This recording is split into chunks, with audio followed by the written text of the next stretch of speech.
Good morning, students of class 10. Welcome back to the online classes. Let us continue our lesson in economics. National development. National development.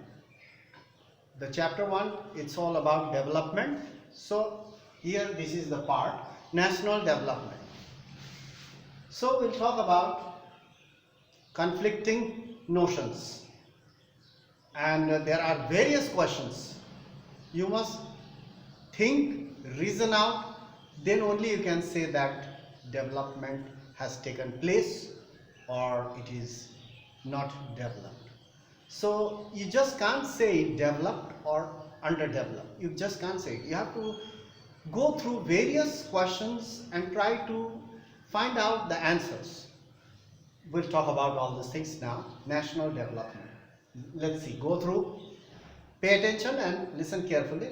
Let me explain in a clear way. It is very important to keep in mind, we must keep in mind that different persons would have different as well as conflicting notions, ideas, notion means ideas, saying of country's development. Our country has got 1.3 billion people. Each one has different hopes, aspirations, and many of them they can fulfill their hopes and aspirations, many of them they could not. So the country's development depends on their fulfillment and unfulfillment of their hopes and ideas and aspirations. So sometimes people have different notions of development as well as sometimes conflicting notion of development. In our previous class we have talked about electricity, construction of dams. Do you remember? The rich and wealthy people of the towns or industrialists or the people of the town, they wanted more energy, more power, more electricity. They think that the government should construct dams. And the people around the rural areas, village areas, they think that, oh, construction of dams will destroy our fields, crops, everything will be submerged, we'll get displaced. No, dams should not be constructed. You see the conflicting ideas, conflicting notion of development. So you see that. So sometimes there will be conflicting notions and they could have different notions of development. Now number 2. National development means, so national development, what is the meaning of national development then?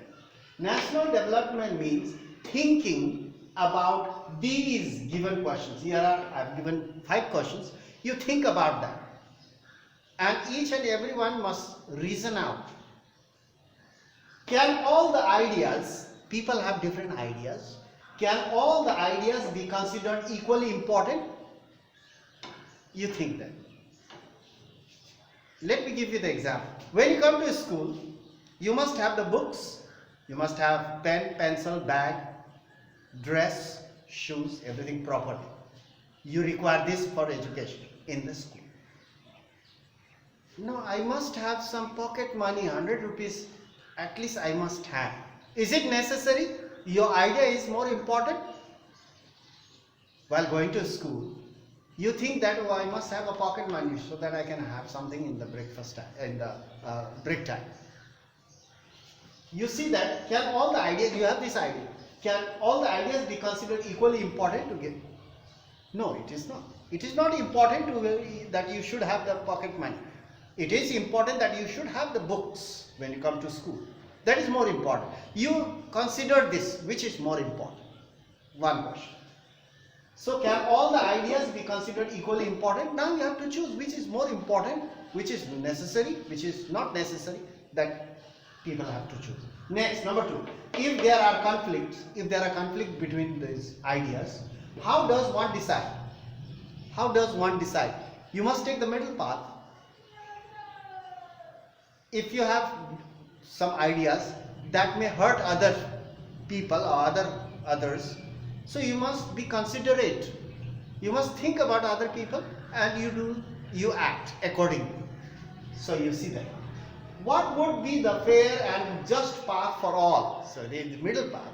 It should be fair. Your actions, your thoughts should not hurt other people. If there are conflict, how does one decide?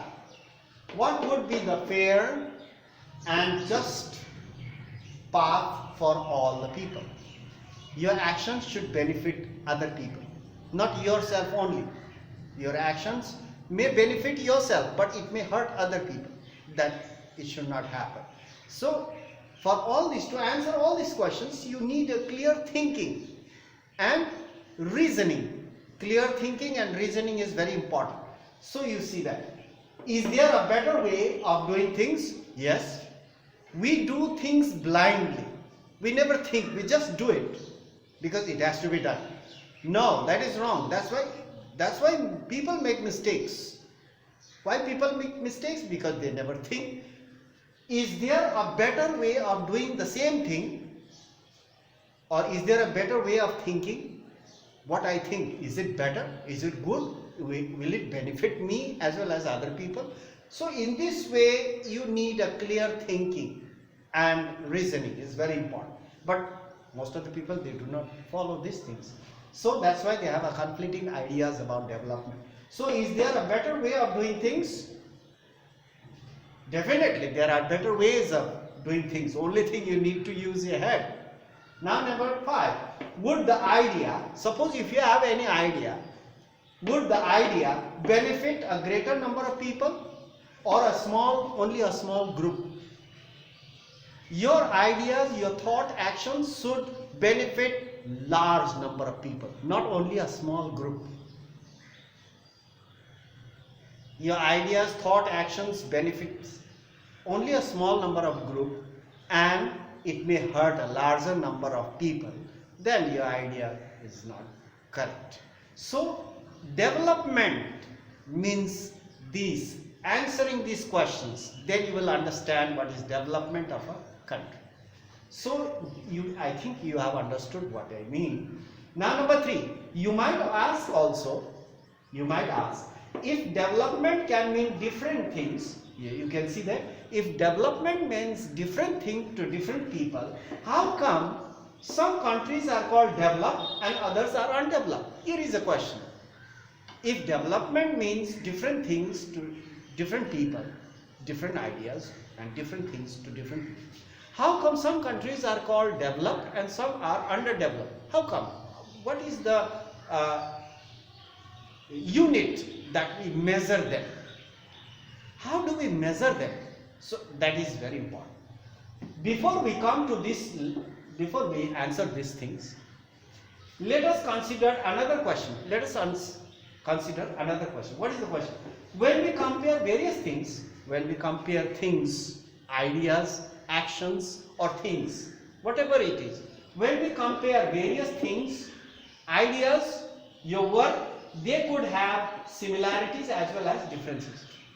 The ideas, what I think, what you think, what others think, our ideas, some have similarities, some have dissimilarities. You can see that there are differences and similarities. Number 6, what aspect or which aspect do you choose to compare with? Which aspect, feature or quality do we use to compare them? That is more important. What do we use to compare with? A feature, quality. So which aspect or feature, quality do we use to compare them? Here in the national development we compare education, having maximum number of people having educated, good health, good morality rate, good morality rate, as well as health, education, environment, wealth, property. There are various features, aspects. These are the aspects. A developed country, there people have lot of wealth, property, they have better education, they have better health, even child mortality rate is low, and even environment is good medical facilities are there. These are the aspect you compare the countries with. So this is very important here. Which aspect, quality or feature do we use to compare these countries? Or even it has to be done with the other ideas also. What idea I have, what actions I have, I am doing, whatever, what I think.